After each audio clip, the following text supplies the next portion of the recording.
At heto na nga mga katusok, excited na ako kasi dumating na yung in-order kong drone. So ayan, inabot na sa akin ng rider. Ang liit lang pala ng box.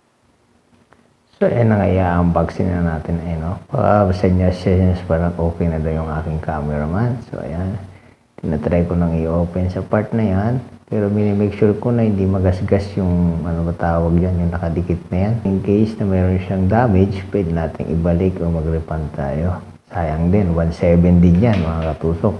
Pero sa presyo na yun mga katusok, duda na ako na magandang kalalabasan nito. Ito ay binili ko lang lamang para mag-practice ba. Kung sakasakali na tayo magkaroon ng konti, bibili tayo ng magagandang drone. So yan, nakita nyo naman, super excited kung nagbubukas dyan kasi finally, makakapagpalipad na tayo ng drone. Di lang natin alam kung lilipad ba to o ano. So naka-bubble wrap siya. Sa packaging, very secured naman. Di lang natin alam kung ano yung nasa loob. So, ayan. Inuunti-unti ko pa. Para humaba daw yung video. Ano ba naman kayo? Vloggeries. Alam nyo na yan. So, ayan. Dahan-dahan pa niya. Wala na may upload eh. Kailangan pa habain yung video. Ano ba naman yan? So, ayan na nga. Nabuksan na. Ayan. Okay. So, tinapon na yung bubble wrap. Wala nang pag-alam sa basura. Sobrang excited. Ayan na, isa na lang at kanya lang ang nabuksan at ayan na. Box na lang. Oh, nagpa-picture pa sa drone niya. Drone E88. So, ayan. Tingnan natin kung anong laman. Bubuksan niya. Ngunit hindi niya alam kung paano buksan ang ganyang karton. So, ayan, no? Pinaikot-ikot. Wala siyang alam.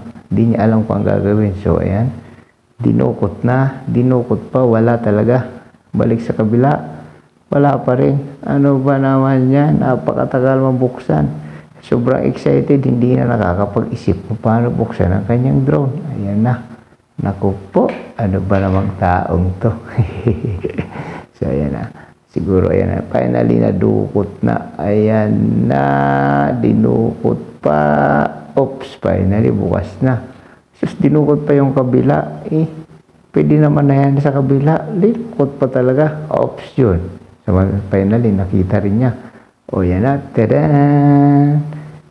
Mayroon siyang bag na maliit. So, yan na siguro yung drone. Tanggalin na natin yung zipper. Ayan. Alright. So, ayan. So, napansin ko lang. Puro alikabok yan nung aking buksan. So, yan na. Wow daw. Sabi niya, ayan o.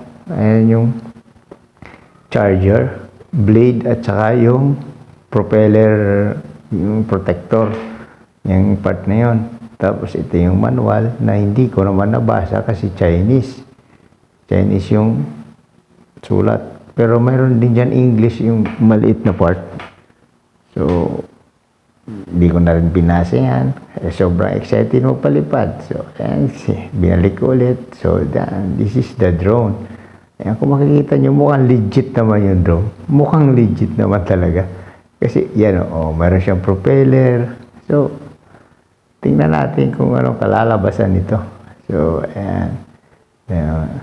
Yung battery pala niya, nasa loob na. Nakasaksak na, isa lang yung battery. So, may mga extra blade siya na kasama. If hindi siguro maputol o masira. Tapos, bangga mo, ayan. Sigurado, putol yung blade kasi plastic lang siya maliit. Inaakala ko pa nga dyan, kailangan tatlo kasi wala namang masaksakan. So, ibig sabihin extra yon. So, ito na yung remote. Ang remote pala ay kailangan ng battery, yung AA. So, bibili na naman tayo ng battery kasi kailangan natin paliparin to. Hindi natin pwedeng hindi mapalipad to kasi sayang yung 1.7 natin. So, ayan. Ayan, kinuha ko na lahat, wala na laman. So, that's it. Yan lang yung laman ng 1,700 na parcel natin. So, yan, sa part na yan, mga katusok, ay sinusubukan na natin paliparin. Ayan. Excited pa ako dyan.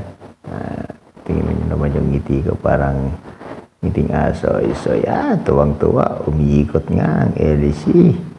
So, ayan. Ang problema dyan, hindi ko alam kung anong pipindutin ko para mag-take off yan. So, yan, tawang-tawa ko dyan sa sarili ko. Ayan, nagpapatulong pa ako sa anak ko dyan. Kasi sabi ko sa kanya, manood siya ng tutorial. Tapos ako magpapalipad. So ayan, ihanap namin yung mga paano yung paliparin. Ang dami na namin yan. Ang dami kong coach dyan. Halos buong pamilya ko yung coach ko dyan. Pero yan, hindi po. Yan, lipad ko. Yan, ayan, ayan, nakita mo. Oo, kung saan siya. Tumakbo pa yung anak ko kasi natakot. Landing method is Mamaya, mamaya. Sabi, yan lang. Ito lang. Ito. Aangat to. Ito may itsura siya doon eh. Eh kasi baka ginalaw mo. Pa. Ate, saluhin mo ate. Walang gulis.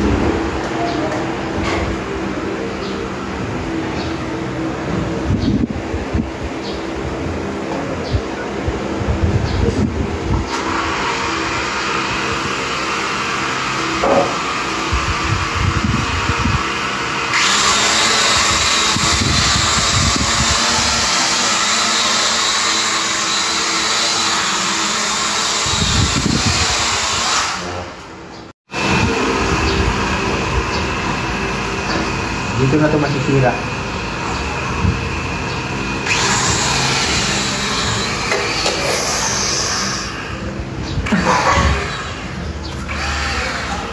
Garo ka.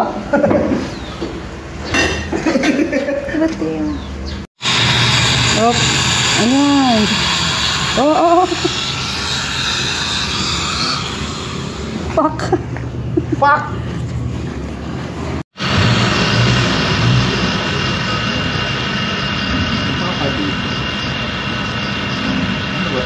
Okay na? Wala mong connection ko. Right. Prepare po lang. Kiring. Hindi man yung hangin. Kawawa na nga siya eh.